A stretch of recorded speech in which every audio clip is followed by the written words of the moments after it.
আমি একটা রিপোস্ট, ওটা পোস্ট না, রিপোস্ট। আরে পোস্ট যদি কিছু হয়, এরকম যদি ঘটনা তৃণমূলের ঘটে, তো সেটা যাবে না আমার ফেসবুকে। তৃণমূলের শোচনীয় অবস্থা। তৃণমূলে দুটো ভাগে ভাগ হয়ে গেছে।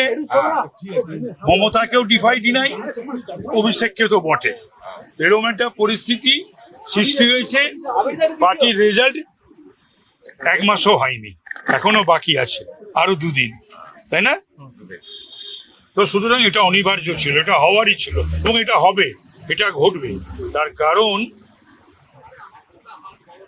তৃণমূল কংগ্রেসটা অ্যাপলিটিক্যাল নায়ক নায়িকা গায়ক গায়িকা পশ্চিমবাংলার বাইরে একটা বাংলার দল, তার আবার সর্বভারতীয় দেখাতে গিয়ে গুজরাট থেকে, দিল্লি থেকে, বিহার থেকে, বিভিন্ন জায়গা থেকে সমস্ত অরাজনৈতিক লোকদেরকে নিয়ে এসে এই সমস্ত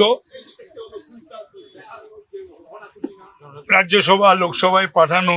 তো সুতরাং এগুলো এতদিন চুপ করে দমবন্ধ পরিস্থিতিতে সহ্য করেছে। তারপর এখানেও পশ্চিমবাংলাতেও ওই যে দেখা যায় councillor, chairman, MIC, CIC, mayor তো বোধহয় এখন অনেকগুলো হয়েছে, কমিশনারেটও অনেক হয়েছে, আর কর্পোরেশনও অনেক হয়েছে। তারপরে মন্ত্রিসভায় যারা যারা রয়েছে তারা তো অরাজনৈতিক, রাজনীতির লোকই নয়। একটা আধটা হয়, ঠিক আছে, তো গন্ডায় গন্ডায় হলে সেই রাগটা, ক্রোধটাই বহিঃপ্রকাশ ঘটছে।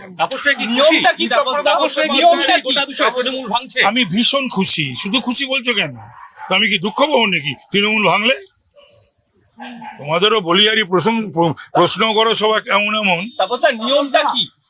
নিয়ম হচ্ছে পরিষদীয় দল, সেই পরিষদীয় দলের যারা সদস্য অর্থাৎ এমএলএ, সেই এমএলএরা বেশিরভাগই যদি সই করে তাদের নেতা নির্বাচিত করে, যদিও আজকে আমাদের স্পিকার স্যার নেই, স্পিকার আসবেন, তিনি সিদ্ধান্ত নেবেন, কিন্তু বেশিরভাগ যদি চায় সেখানে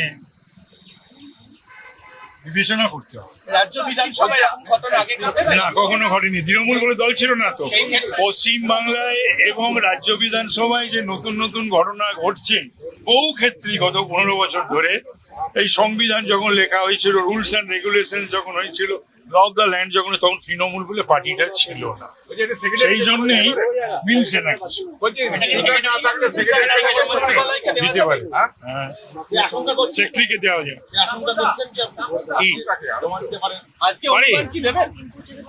পারে, আমি জানি না দেবে কি দেবে না, আমি জানি না। আমি ভেতরে ঢুকবো, খোঁজ খবর নেবো, তো নিশ্চয় নেওয়ার চেষ্টা করবো।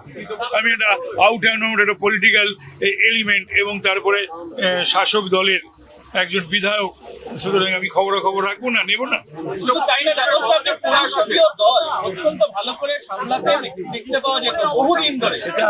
সেটা একটু আধটু জেনেছি, শিখেছি মাত্র। অনেকের অন্য কিছু জানার শেখার অভ্যাস থাকে বা সেদিকে নজর থাকে, আমার সেটা ছিল না। সবার বিধায়ক একটু পরিষদীয় রীতিনীতি জানার চেষ্টা করেছি। বলছেন যে সাহস তারা সঞ্চার করছেন, সেটা বাকিদের মধ্যে ছড়িয়ে যেতে সংক্রমিত হচ্ছে। বাকি বিধায়করাও কি সাহস এবং ভয় দুটোই কিন্তু সংক্রামক। এক্ষেত্রে কি সংক্রমিত হচ্ছে আমি জানি না। বলছি এই তৃণমূলের ভবিষ্যৎ কি? এই তৃণমূলের ভবিষ্যৎ, তৃণমূল উঠে যাবে, উঠে যাওয়া উচিত। এইরকম একটা রাজনৈতিক দল থাকা উচিত নয়, যে রাজনৈতিক দল শুধু ইন্ডিভিজুয়ালের চিন্তা করে, পার্টিকুলার একজনের চিন্তা করে, বা একটা পরিবারের চিন্তা করে, বা কিছু মানুষের চিন্তা করে। 15 বছর ধরে পশ্চিমবাংলার কোনো চিন্তা করেনি। যদি তৃণমূল উঠে যায়, 80 জন বিধায়ক যারা তৃণমূলের টিকিটে জিতে সেটা তারা ভাববে, সেটা তারা ঠিক করবে, তারা ভাববে, এবং অপশন স্যার দিয়ে আইন আছে, সেটা তারা ভাববে। সেটা আমার ভাবার কথা নয়, আমি ভাববো না। না, আমি এগুলো নিয়ে আমি ভাবতে যাবো কেন? না, ঋতব্রত উদ্যোগ নিয়েছে সেটা তো শুনলাম এবং জানলাম। এবার ঋতব্রতরা জমা দিক সেক্রেটারিটা, স্পিকার নেই, তারপরে স্পিকার সেটা পাওয়ার পরে তিনি যে সিদ্ধান্ত নেবেন সেটাই হবে। উত্তর কলকাতার যদি এক বিধায়ক, সাংসদ, তারা যদি কোনোভাবে আসতে চান, এই রকম ভাবে দলে স্বাগত জানাবেন নাকি? ওটা জানানো উত্তর কলকাতার একজন উত্তর কলকাতা একজনই তো সাংসদ। তিনি এবং তার পরিবারের বিধায়ক। হ্যাঁ, আমার বন্ধু না অনেক বড় বয়সে বন্ধু করে আমার বয়সটা বাড়িয়ে দিও না। হ্যাঁ, এখন বিজেপি এমনই একটা কঠিন রাজনৈতিক দল, সর্বভারতীয়,